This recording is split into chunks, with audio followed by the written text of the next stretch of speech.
Hello সবাইকে, কেমন আছেন সবাই? আশা করি সবাই ভালো আছেন। অনেক দিন কোনো রান্নার ব্লগ পেজে শেয়ার করা হয় না। তো এখানে আজকে একটা দেশি মুরগির রান্নার ব্লগ ভিডিও আপনাদের সাথে শেয়ার করব।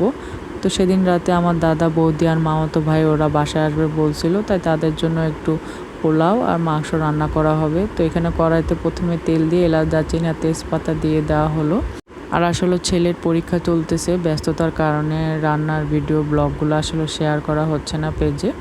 তো এখানে সামান্য পরিমাণ পেঁয়াজ কুচি দিয়ে দেব। আর এখানে শাশুড়ি মায়ে মুরগিটা রান্না করতেছিল। আর দেশি মুরগি যেহেতু পেঁয়াজ কুচিটা একটু বেশি দিলে টেস্টটা খুব ভালো হয়। বাইরে কিছুদিন যাবৎ প্রচুর পরিমাণে গরম পড়েছে, সেজন্য আসলে অনেক দিনই খুব পাতলা খাবার দাবার খাওয়া হয়েছে, খুব নর্মালি। তো এখানে এখন মশলা একটা তৈরি করে নেওয়া হচ্ছে। এখানে 2 চা চামচ হলুদ গুঁড়া আর 3 চা চামচ মরিচের গুঁড়া অ্যাড করে দেওয়া হবে। আর 1 চামচ জিরা ধনিয়ার গুঁড়া দিয়ে দেবো। এটা একসাথে মিক্সিংয়ে গুঁড়ো করে রেখেছিলাম, তো এটাকে একটু পানিতে গুলিয়ে মিক্সিং করে রাখবো। তো সবাই কেমন আছেন অবশ্যই কমেন্ট বক্সে জানাবেন। আর এখানে পেঁয়াজটা একটু হালকা ভাজি হলে এর মধ্যে আদা রসুনের পেস্টটা দিয়ে দেব।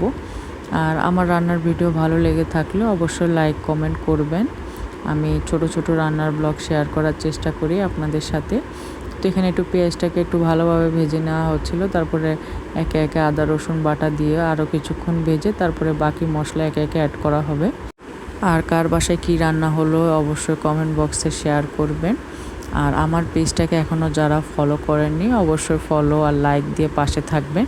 তো এই যে ভাজার এই পর্যায়ে আগে থেকে মিশিয়ে রাখা সে মিশ্রণটা, মশলার যে মিশ্রণটা করে রাখা হয়েছিল সেটা এর মধ্যে দিয়ে খুব ভালোভাবে 15-20 মিনিটের মতো মশলাটাকে ভালোভাবে কষিয়ে নেব।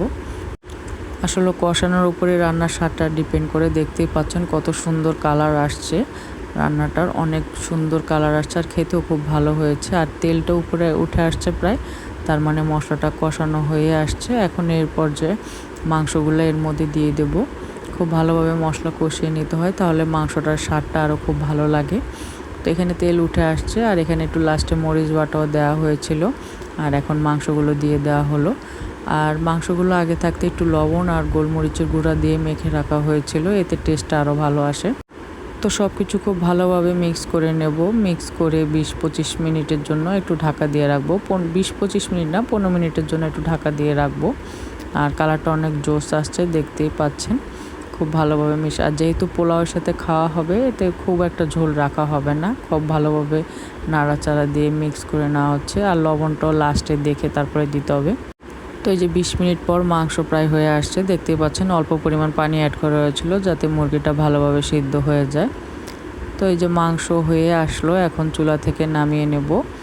আর আমার ব্লগ ভিডিও যদি ভালো লেগে থাকে অবশ্যই লাইক কমেন্ট করবেন। আজকের মতো এখানে বিদায় নেব।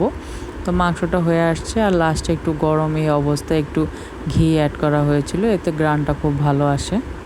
আর এখানে এই যে পোলাও রান্না করা হয়েছিল, পোলাওটাও খেতে অনেক ভালো হয়েছিল। তো ধন্যবাদ।